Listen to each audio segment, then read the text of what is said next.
Most of you will never get earnings. How do I know? In this video I'm going to tell you, but first you should know that this video is going to make you uncomfortable. I'm going to try to get you to start blaming yourself for your failures, and if you stick around to the end, I'll tell you how. I promise if you listen to the advice in this video, your gameplay will improve, you'll save time, and you'll be happier overall. Now, what is it that I see that makes me so sure that the vast majority of players will never succeed in this game? Excuses as far as the eyes can see.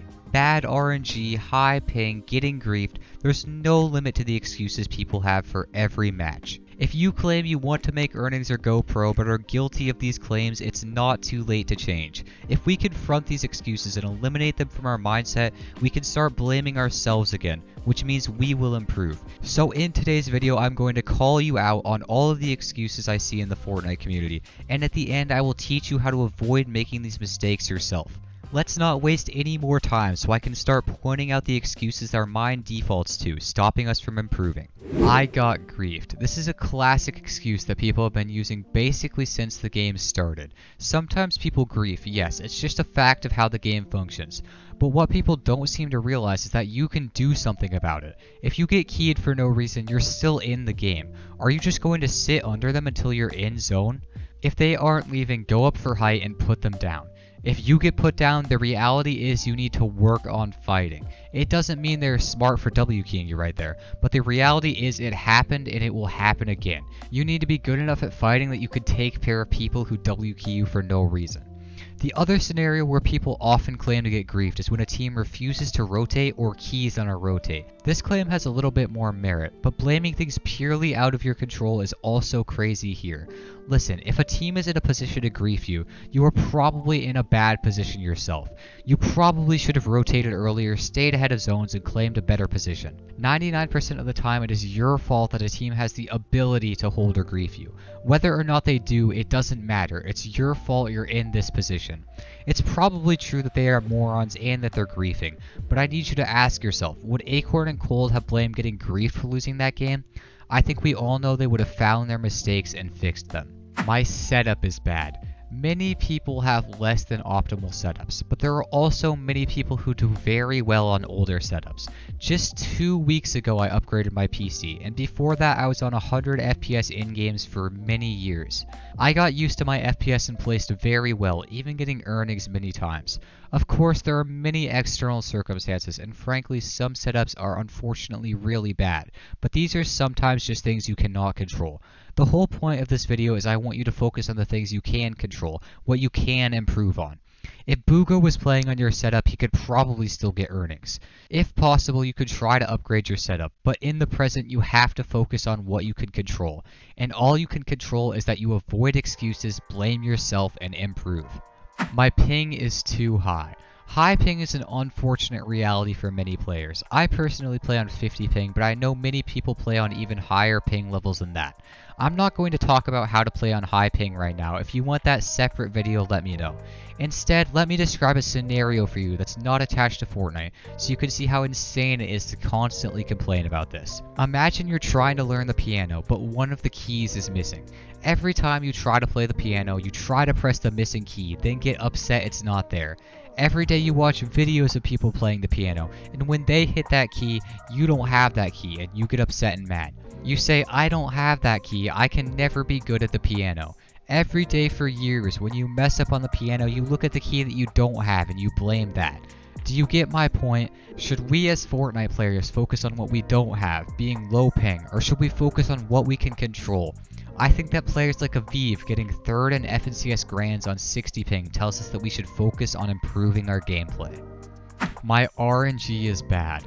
People talk about their RNG in so many different forms. I never pull zone, I never find shield, I always get sniped and shot at.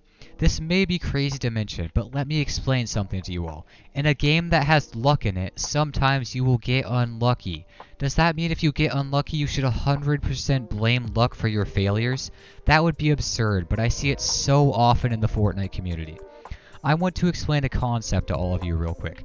In a match of Fortnite, getting eliminated has short-term and long-term causes. An example of a reason you get eliminated in the short term is that I ran out of mats, so I jumped in a box, missed my shots, and died. The short-term reason you get eliminated is that you missed your shots, but the long-term reason is that you had a bad mid-game plan and didn't farm enough mats.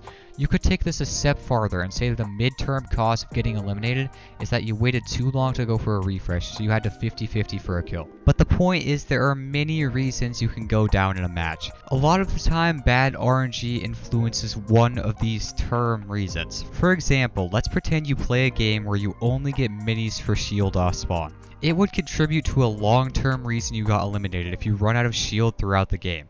You could blame your bad RNG for this and say you only got minis off spawn. You lost this game because your RNG is terrible.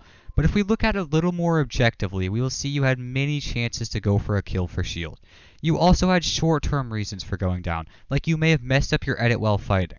Now I'm going to present you with two options. Option 1, you can learn from all of these mistakes, watch the replay, and see you had lots of chances to go for plays to counteract the bad RNG you had off spawn. Option 2, you blame bad RNG. Type in general chat of your Discord, "I just only got minis off spawn, this game is trash." Refuse to blame yourself and learn nothing. I will leave the choice up to you. They are trying too hard. When I hear this excuse, I actually cannot believe my ears. People claim they want to get earnings or go pro, as in become a professional, and then leave a 1v1 because they say their opponent is trying too hard. You are not frustrated because your opponent's trying too hard, you're frustrated because you're losing. So because you are embarrassed or you just hate losing, you give up on one of your best opportunities to improve. Getting better is the easiest when you are not winning. If you get 10-0'd in a 1v1, accept it, look at the replay from your opponent's perspective, and learn how they eliminated you. Don't claim your opponent is trying too hard and back out. Let me ask you this, if a pro player was losing a 1v1, would they complain and leave? I think they would try harder and then try to learn from it. Or when Acorn and Cole just won FNCS, were they trying too hard? I think they were just better at the game. Sometimes you need to accept somebody is better than you and learn from the situation. My duo sucks. I want to be very clear about this. For almost all of you, this is probably a true statement. Your teammate is probably not very good, but I have something else to say you probably won't like. Your duo is likely just about as good as you. For every time your duo sells, you probably ignore a time that you sold. When you go down first, it was just unlucky, right? The reality is that both you and your duo are going to sell. Let me tell you how to counteract having a bad teammate. Be the best IGL in the lobby. If you IGL your teammates so well that they would have to try to get eliminated, then it doesn't even matter that they're bad. Then you will place better in tournaments, get more PR, get a better teammate, and repeat. This is the best way of climbing the teammate ladder in Fortnite. You can be the best fragger of all time, but it doesn't matter if your IGL leads you off a cliff. Learn to IGL and it doesn't even matter that your teammate is bad, because you will learn and improve from every game. Could Kanata make earnings while playing with your current duo, as bad as they might be? I think it's very possible that he could. So stop blaming your teammate and focus solely on improving yourself. Today I have pointed out a few of the excuses that people tend to make in regards to Fortnite. Of course, there are many more excuses people make, but what should you do to avoid making these excuses yourself and allow yourself to improve? You need to blame yourself. What I mean by this is that for the outcome of any event involving you, like a Fortnite match, there are internal and external factors. Internal factors are what you control, like your game plan and how well you played. There are also external factors that you cannot control, like getting unlucky, running into good players, or your internet going out. I want all of you to focus all of your attention on the internal factors. I promise you that nobody's internal factors are perfect, and there's always room for improvement. If you focus on the things that you can control, as if you almost max out these stats, then it's only a matter of time until the external factors line up to give you success. Today I pointed out a bunch of excuses that point to external factors. If you look at what you can improve, blame yourself for your failures, and learn from them, I guarantee that you will improve far faster. I want to let all of you know I'm hosting free coaching streams on my Twitch, and you can know when I'm hosting them by joining the Discord. Both links are in the description. I hope this video helps some of you break out of the excuses mindset loop and start a journey of learning from mistakes and improving. Thanks for watching, and peace out.